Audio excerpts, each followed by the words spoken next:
Hello friend, आज का हमारा टॉपिक है अभिक्रिया वेग को प्रभावित करने वाले कारक। देखिए, अभिक्रिया वेग को कौन कौन से कारक प्रभावित करते हैं इसके बारे में आज हम डिटेल रूप से जानेंगे।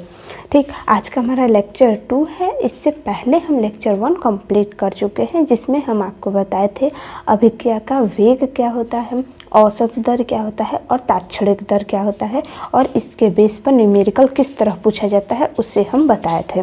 ठीक, और आज हम क्या पढ़ेंगे? आज हम पढ़ेंगे अभिक्रिया वेग को प्रभावित करने वाले कारक कौन कौन से हैं। ठीक, देखिए हमने यहाँ पर लिखा है कि अभिक्रिया वेग को निम्नलिखित कारक प्रभावित करते हैं। ठीक, देखिए अभिक्रिया जो हो रही है उसमें कौन कौन से कारक प्रभावित करते हैं उसी के बारे में न पढ़ना है। तो देखिए, अभिकर्मकों का पृष्ठ क्षेत्रफल, जिसे अभिकर्मक हो गए उसका पृष्ठ क्षेत्रफल जो होता है वो भी प्रभावित करता है। तापमान जो है ये भी, मतलब टेम्परेचर जो है ये भी प्रभावित करता है अभिक्रिया के वेग को। हम इन सब के बारे में डिटेल रूप से जानेंगे। अभी तो हम केवल हेडिंग लिखे हैं। ठीक, देखिए कौन कौन से अभिकर्मकों का पृष्ठ क्षेत्रफल, ये पहला हो गया। दूसरा है हमारा तापमान। तीसरा क्या है? अभिकर्मकों की सांद्रता। और चौथा क्या है? उत्प्रेरक का प्रभाव। उत्प्रेरक कौन कौन से हैं उस सब के बारे में हम जानेंगे। ठीक है, उत्प्रेरक का प्रभाव ये भी प्रभावित करते हैं। पांचवा है अभिकर्मकों की प्रकृति। ठीक है, अभिकर्मकों की प्रकृति हो गया। फिर छठा है हमारा विकिरण का प्रभाव। ठीक, और देखिए सातवां हमने लिखा है द्रव्यमानुपाती नियम, ये भी है अभिक्रिया के वेग को प्रभावित करने वाला कारक। ठीक, ये सातवां कारक हम मान ले रहे हैं। और आठवां है हमारा आणविकता या अणुसंख्यता। ठीक, इसे मॉलिक्यूलरिटी कहते हैं। ठीक, अब देखिए, अब हम पढ़ेंगे अभिकर्मकों का पृष्ठ क्षेत्रफल, ये कैसे प्रभावित करता है अभिक्रिया के वेग को। ठीक, देखिए हम यहाँ पर पहले ही लिख चुके हैं। हमने क्या लिखा है पहले कि अभिकर्मकों का, देखिए हमने लिखा है अभिकर्मकों का पृष्ठ क्षेत्रफल, ये कैसे अभिक्रिया के वेग को प्रभावित करेगा। देखिए हम क्या करते हैं कि अगर मान लीजिए अभिकर्मकों का पृष्ठ क्षेत्रफल ही ना हमें पढ़ना है, तो हमने लिखा है अभिकर्मकों का पृष्ठ क्षेत्रफल जितना अधिक होता है अभिक्रिया का दर उतना ही अधिक होता है। ठोस अभिकर्मकों का पृष्ठ क्षेत्रफल बढ़ाने के लिए उन्हें छोटे छोटे टुकड़ों में तोड़ लिया जाता है। ठीक, इसका सबसे एक सिंपल एग्जाम्पल है चौक। ले लीजिए, चौक क्या होता है? चौक देखा जाए तो एक तरीके से इसी तरह मान लेते हैं, ये इसका ढक्कन हमने लिया है। ठीक, चौक इसी तरह से मान लीजिए होता है। इससे क्या करते हैं, ये देखिए अगर मान लेते हैं ये ठोस रूप में है तो यह इसका पृष्ठ क्षेत्रफल कितना हुआ? इतना ही है। ठीक, अगर इससे मान लीजिए ये चौक है, इससे हम क्या करें, एकदम इसे हम क्या करते हैं कि पीस देते हैं। पीसने पर क्या होता है, या इसे क्या करते हैं, छोटे छोटे टुकड़ों में तोड़ लेते हैं। ठीक, अब जब इसे हम तोड़ देंगे तो क्या यह इतना ही पृष्ठ क्षेत्रफल घेरेगा? नहीं ना। तो क्या हो जाएगा, ये ज़्यादा से ज़्यादा पृष्ठ क्षेत्रफल घेरने लगेगा। यही है अभिकर्मकों का पृष्ठ क्षेत्रफल। ठीक, देखिए अब पढ़ते हैं क्या, अभिकर्मकों का पृष्ठ क्षेत्रफल जितना अधिक होता है अभिक्रिया का दर उतना ही अधिक होता है। ठोस अभिकर्मकों का पृष्ठ क्षेत्रफल बढ़ाने के लिए उन्हें छोटे छोटे टुकड़ों में तोड़ लिया जाता है। ठीक, आप देखिए कोई भी चीज़ रटिए मत, क्योंकि रटने पर ये सब चीज़ें भूल जाएंगे, लेकिन एक बार समझ लेंगे तो हमेशा याद रहेगा। ठीक, अब समझ में आ गया अभिकर्मकों का पृष्ठ क्षेत्रफल। अभिकर्मकों का इस तरह भी लिख सकते हैं, अभिकर्मकों का पृष्ठ क्षेत्रफल बढ़ाने के लिए अगर मान लेते हैं कोई ठोस टुकड़ा है तो उसे हम क्या करते हैं, छोटे छोटे टुकड़ों में तोड़ लेते हैं, जिससे अभिक्रिया का वेग बढ़ जाता है। ये भी लिख सकते हैं। ठीक, अब दूसरा हमने क्या लिखा है, दूसरा हमारा है तापमान। ठीक, टेम्परेचर, इसके बारे में हम पढ़ेंगे। देखिए नेक्स्ट हमारा कारक क्या है? तापमान। तापमान क्या, ये कैसे अभिक्रिया की दर को प्रभावित करेगा? ठीक, देखिए तापमान भी बहुत ही महत्वपूर्ण भूमिका निभाता है अभिक्रिया के दर में। कैसे? देखिए ताप बढ़ाने पर क्या होता है, अभिक्रिया की दर में वृद्धि हो जाती है। ठीक, अब देखिए क्या हमने लिखा कि प्रति 10 डिग्री सेल्सियस तापमान में वृद्धि से अभिक्रिया की दर सामान्यतः 2 गुनी हो जाती है। ठीक, देखिए आप एक एग्जाम्पल लीजिए। आप एक बर्तन ले लीजिए, उसमें क्या कीजिए कि पानी डाल दीजिए। ठीक, पानी डालने पर क्या होता है कि देखिए वो जो पानी है वो स्थिर अवस्था में रहता है। ठीक, जैसे जैसे हम टेम्परेचर बढ़ाते जाते हैं उसके अणुएं जो है, ये जो पानी है उसके अणुएं आपस में एक जगह स्थिर रहना नहीं चाहती हैं, वो एकदम बहुत ही तेजी से गति करती हैं और इधर उधर मतलब बहुत तेजी से गति करती हैं। जैसे जैसे तापमान हम बढ़ाते जाते हैं अणुएं एक जगह बिल्कुल भी स्थिर रहना नहीं चाहती हैं, वो एक स्थान से दूसरे स्थान तक गति करती रहती हैं। ठीक, इस तरह क्या होता है कि जैसे तापमान हो गया, तापमान प्रभावित किया, फिर हम एक बार पढ़ ले रहे हैं क्या, देखिए ताप बढ़ाने पर अभिक्रिया की दर में वृद्धि हो जाती है। ठीक, अब क्या है कि प्रति 10 डिग्री सेल्सियस ताप में वृद्धि से अगर हम टेम्परेचर जो है अगर हम 10 डिग्री सेल्सियस बढ़ा रहे हैं तो अभिक्रिया की दर क्या हो जाएगी, वो 2 गुनी हो जाती है। ठीक, ये रहा तापमान, मतलब ये प्रभावित करते हैं अभिक्रिया के दर को। नेक्स्ट है हमारा अभिकर्मकों की सांद्रता। देखिए अभिकर्मकों की सांद्रता कैसे प्रभावित करेंगे, तो देखिए अभिकर्मकों की सांद्रता बढ़ाने पर अगर अभिकर्मक हम थोड़ा सा लेंगे तो अभिक्रिया की दर भी थोड़ा सा होगा, लेकिन अभिकर्मकों की सांद्रता हम अधिक कर देंगे तो अभिक्रिया की दर में भी वृद्धि हो जाएगी। ठीक, इस तरह अभिकर्मकों की सांद्रता अभिक्रिया की दर को प्रभावित करते हैं। कैसे, अभिकर्मकों की सांद्रता बढ़ाने पर अभिक्रिया की दर में वृद्धि होती है, और इस तरह भी लिख सकते हैं कि अभिकर्मकों की सांद्रता घटाने पर अभिक्रिया की दर में क्या होता है, कमी होती है। ठीक, नेक्स्ट है हमारा उत्प्रेरक का प्रभाव। देखिए नेक्स्ट कारक हमने क्या लिखा है, उत्प्रेरक का प्रभाव। देखिए उत्प्रेरक क्या होते हैं इसके बारे में हम नेक्स्ट वीडियो में चर्चा करेंगे, लेकिन हाँ थोड़ा सा जान लीजिए कि ये भी अभिक्रिया की दर को प्रभावित करते हैं। कैसे करते हैं, देखिए उत्प्रेरक अभिकर्मकों की सक्रिय ऊर्जा को कम कर देते हैं। अब सक्रिय ऊर्जा क्या होता है, ये सब इन सब के बारे में हम पढ़ेंगे नेक्स्ट वीडियो में।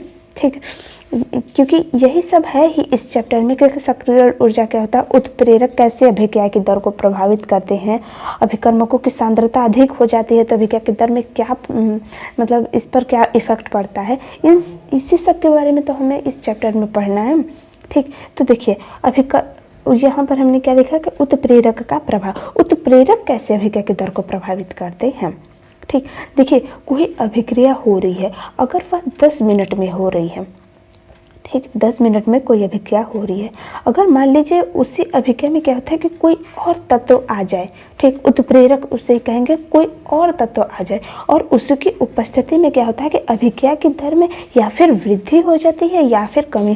देखिए उत्प्रेरक 2 तरह से प्रभावित करता है अभिक्रिया की दर को, या फिर उसमें वृद्धि ला देता है उस अभिक्रिया में, या फिर उसमें क्या करता है, कमी ला देता है।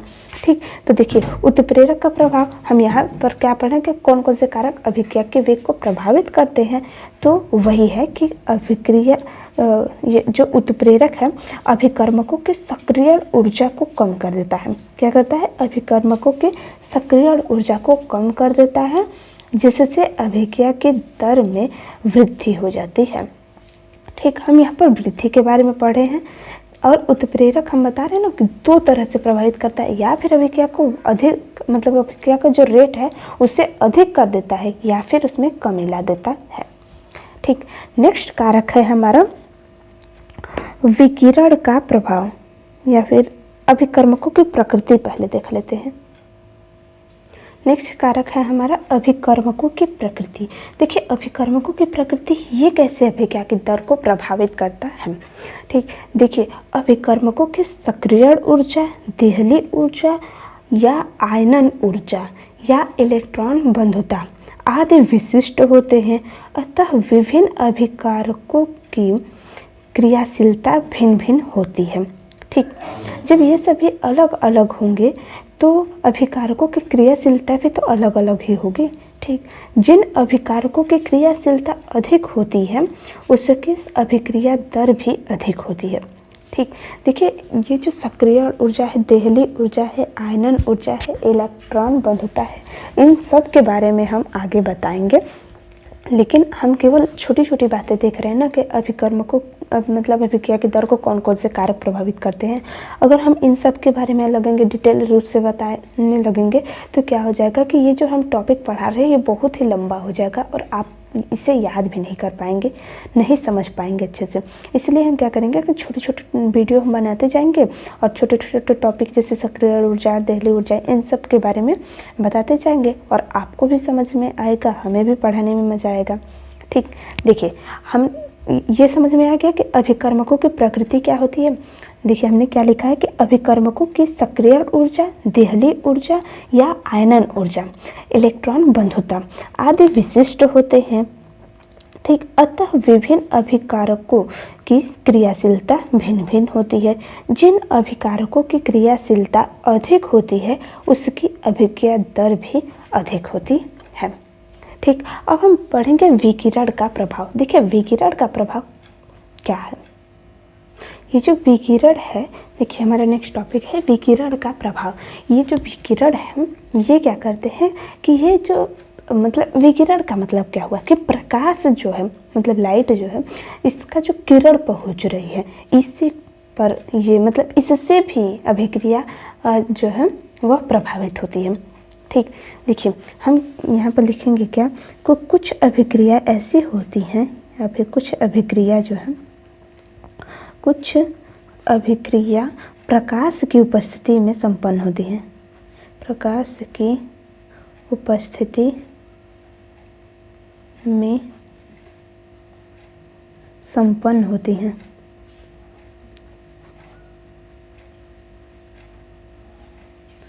कुछ अभिक्रिया जो है प्रकाश की उपस्थिति में संपन्न होती हैं और ऐसी अभिकर्मक अणुएं जो हैं, ऐसे अभिकर्मक अणुएं फोटॉन ऊर्जा। देखिए जब लाइट पड़ता है किसी चीज़ पर तो उसमें लाइट में क्या होता है, फोटॉन ही तो होता है। फोटॉन क्या करती हैं, देखिए हमने क्या लिखा है कि कुछ अभिक्रिया प्रकाश की उपस्थिति में संपन्न होती हैं। ठीक, ऐसे अभिकर्मक अणुएं क्या होते हैं, फोटॉन ऊर्जा को ग्रहण कर लेती हैं। क्या करती हैं कि फोटॉन ऊर्जा को ग्रहण कर अभिक्रिया की दर में वृद्धि कर देती हैं। ठीक, दर में वृद्धि करती हैं। हमने देखिए क्या लिखा है कि कुछ अभिक्रिया जो है ये क्या करती है, प्रकाश के उपस्थिति में संपन्न होती हैं। ऐसी अभिकर्मक अणुएं फोटॉन ऊर्जा को ग्रहण कर लेती हैं और जिससे क्या होता है कि अभिक्रिया की दर में वृद्धि हो जाती है। ठीक, नेक्स्ट कारक है हमारा द्रव्य अनुपाती नियम। ठीक, देखिए द्रव्य अनुपाती नियम जो है, द्रव्यमान अनुपाती नियम, ये जो है क्या करते हैं कि ये भी अभिक्रिया की दर को प्रभावित करते हैं। ठीक, अब देखिए कैसे करते हैं। हमने लिखा है स्थिर ताप पर, मतलब टेम्परेचर जो है स्थिर है। ठीक है, स्थिर ताप पर रासायनिक अभिक्रिया की दर उनके अभिकारकों के सक्रिय द्रव्यमानों के गुणनफल के अनुक्रमानुपाती होता है। ठीक, द्रव्यानुपाती नियम क्या है, देखिए स्थिर ताप पर रासायनिक अभिक्रिया की दर उनके अभिकारकों के सक्रिय द्रव्यमान के गुणनफल के अनुक्रमानुपाती होता है। ठीक, अब इसे हम एक एग्जाम्पल के माध्यम से समझाएंगे। एग्जाम्पल हमारा क्या है, देखिए ये हम मान लेते हैं P है प्लस Q है। ठीक, आपस में रिएक्शन किए और ये क्या बना है, PQ मिल करके क्या बना रहे कि R प्लस S बना है। ठीक, R प्लस S बनाए तो इसका मतलब क्या है, द्रव्यानुपाती नियम क्या कह रहा है कि देखिए इस मतलब द्रव्यानुपाती नियम के अनुसार इसे हम कैसे लिखेंगे, इसे हम क्या लिखेंगे, R जो है यह डायरेक्टली प्रोपोर्शनल है। ठीक, अब देखिए R हम क्या लिखे हैं, अभिक्रिया की दर को। ठीक है, अब ये जो R है ये डायरेक्टली प्रोपोर्शनल किसके है, ये जो P और Q है इससे हम लिखेंगे P को सक्रिय, देखिए हम लिखे ना सक्रिय द्रव्यमान, सक्रिय को हम क्या लिखते हैं, बड़ा ब्रैकेट को हम सक्रिय लिखते हैं। सक्रिय द्रव्यमान ये P जो है इसे इस तरह लिखेंगे और ये जो बड़ा ब्रैकेट बनाएंगे इसको भी Q को हम इस तरह लिखेंगे। ठीक, देखिए अब हम परिभाषा पढ़ेंगे क्या, स्थिर ताप पर रासायनिक अभिक्रिया की दर उनके ओ। देखिए ये अभिकारक हुए, ये अभिक्रिया, ये उत्पाद, तो ये दोनों जो है अभिकारक हुए। तो इन्हीं के सक्रिय द्रव्यमान के, सक्रिय का मतलब क्या हो, बड़ा ब्रैकेट, सक्रिय द्रव्यमान के गुणनफल, गुणनफल का मतलब क्या हुआ, देखिए इनटू में है ना दोनों ही, ठीक। अब इसी के अनुक्रमानुपाती होता है। अनुक्रमानुपाती को हम इस तरह से लिखते हैं, ठीक। इससे हम इस तरह भी लिख सकते हैं कि आर, अब ये जो अनुक्रमानुपाती हटाते हैं तो हम बराबर का साइन यूज़ करते हैं, ठीक। अब यहाँ पर हम कुछ कांस्टेंट मान लेते हैं, कुछ के मान लेते हैं, ठीक। के हो गया ये active mass of P to active mass of Q हो गया। अब ये देखिए द्रव्यानुपाती नियम है। इसी तरह ये जो हम ये भी अभिक्रिया की दर को प्रभावित करते हैं, ठीक। अब एक हम एग्जांपल ले रहे हैं, जैसे N2 + 3 ऑफ H2, ये क्या किया कि ये मिलकर अमोनिया बना, ठीक। अमोनिया का फार्मूला क्या होता है NH3, इससे हम वैलेंस कर दिए, ठीक। अब इससे हम क्या करें, इसका हमें द्रव्यानुपाती नियम के अनुसार लिखना है। इसका मान तो कैसे लिखेंगे, देखिए द्रव्यानुपाती नियम के अनुसार हमें अगर इसका अभिक्रिया का दर लिखना है तो कैसे लिखेंगे, R लिख देंगे, ठीक। अब डायरेक्टली प्रोपोर्शनल लगा देंगे, और ये डायरेक्टली प्रोपोर्शनल है, ये किसके अनुक्रमानुपाती होते हैं, ये अभिकारक के, ठीक। तो अभिकारक क्या है, N2 है तो N2 सक्रिय द्रव्यमान हो जाएगा, सक्रिय द्रव्यमान हम लिख लिए, फिर H2 लिख दिए, ठीक। अब देखिए इस तरह हम लिख दिए, और ये जो 3 वैल्यू है ना, ये जैसे हम अलग अलग एटम लिखे हैं तो 3 जो है ये घात में चला जाता है, ठीक। याद रखिएगा आप। ये जो हम बताए थे आपको अभिक्रिया के दर, अभिक्रिया के दर में आप कंफ्यूज मत होइएगा, क्योंकि अभिक्रिया के दर में हम 1/3 करते थे, ठीक। अगर हमें इसी का अभिक्रिया का दर हमें लिखना है तो कैसे लिखेंगे, आप हमें कमेंट बॉक्स में बताएंगे कि इसका हमें अभिक्रिया का दर अगर लिखना है अमोनिया का तो हम कैसे लिखेंगे, क्योंकि हम इसका अभिक्रिया का दर लिखना लेक्चर 1 में बता चुके हैं, ठीक। देखिए अब इसका द्रव्यानुपाती नियम के अनुसार अगर हमें इसका मान लिखना है तो कैसे लिखेंगे, R डायरेक्टली प्रोपोर्शनल है N2 H2 की पावर 3, ठीक। अब ये जब प्रोपोर्शनल है हटेगा तो R बराबर यहाँ पे कांस्टेंट यूज कर लेंगे, फिर N2, फिर क्या हो जाएगा H2 की पावर 3 हो गया इसका द्रव्यानुपाती नियम के अनुसार इसका रेट ऑफ रिएक्शन, ठीक। नेक्स्ट टॉपिक है हमारा, नेक्स्ट अभिकर्मक ही है हमारा आणविकता या अणुसंख्यता, आणविकता या अणुसंख्यता, ठीक। नेक्स्ट टॉपिक है हमारा आणविकता या अणुसंख्यकता। देखिए ये क्या होता है, हमने यहाँ पर लिखा है किसी क्रिया की अणुसक्रियता होगा, यहाँ पर अणुसक्रियता, ठीक है। किसी क्रिया की अणुसक्रियता से तात्पर्य अभिक्रिया में क्रिया करने वाले, क्या, अभिक्रिया में क्रिया करने वाले उन अणुओं की संख्या से है जो आपस में टकरा कर रासायनिक क्रिया करते हैं, ठीक। हमने यहाँ पर क्या लिखा है, देखिए किसी क्रिया की अणुसक्रियता से तात्पर्य अभिक्रिया में क्रिया करने वाले उन अणुओं की संख्या से है जो आपस में टकरा कर रासायनिक क्रिया करते हैं, ठीक। इसी के बारे में आज हम पढ़े हैं, ठीक। अब देखिए एक हम इसी का हम एक एग्जांपल ले रहे हैं CH3 COO C3H7, ये जो है ये H2O से रिएक्शन करता है in the presence of hydrogen ion, ठीक। इसके प्रेजेंट में क्या करता है कि रिएक्शन करता है। जब ये रिएक्शन करता है तो क्या होता है कि देखिए ये जो हाइड्रोजन है ये किस रूप में रहता है, हाइड्रोजन जो है H+ के रूप में रहता है और OH- के रूप में रहता है, ठीक। अब इसमें क्या होता है कि इसमें अणुएं टूटती हैं, टूटती कैसी हैं, देखिए यहाँ से ये जो है अणु टूटेगा, अणु कैसे टूटेगा, देखिए अब इससे क्या होता है कि ये जब टूटेगा तो ये किस रूप में हो जाएगा, CH3 COO- के रूप में हो जाता है, और ये जो C3H7 ये जब टूटता है तो ये क्या होता है, ये पॉजिटिव के रूप में आ जाता है, ठीक। अब देखिए इसका पॉजिटिव जो है इसके नेगेटिव के साथ जुड़ जाएगा और इसका पॉजिटिव जो है इसके नेगेटिव के साथ जुड़ जाएगा, देखिए क्या हो जाएगा, CH3COO माइनस था वो पॉजिटिव वाले के साथ जुड़ेगा, मतलब हाइड्रोजन के साथ। अब इसका प्लस इसका माइनस क्या हो जाएगा, आपस में कैंसिल हो जाएगा, प्लस क्या हो जाएगा। और देखिए C3H7 ये पॉजिटिव ले लिए, इसके साथ नेगेटिव जुड़ेगा OH। अब देखिए इसका पॉजिटिव और इसका नेगेटिव जुड़ जाएगा, कैंसिल हो जाएगा। ये हमारा बन गया क्या, 3 कार्बन है, 3 कार्बन को हम क्या कहते हैं, प्रोप। और इसमें OH लगा है, अल्कोहल ग्रुप का है, तो ये हो जाएगा प्रोपेनॉल और ये हो जाएगा इथेनोइक एसिड।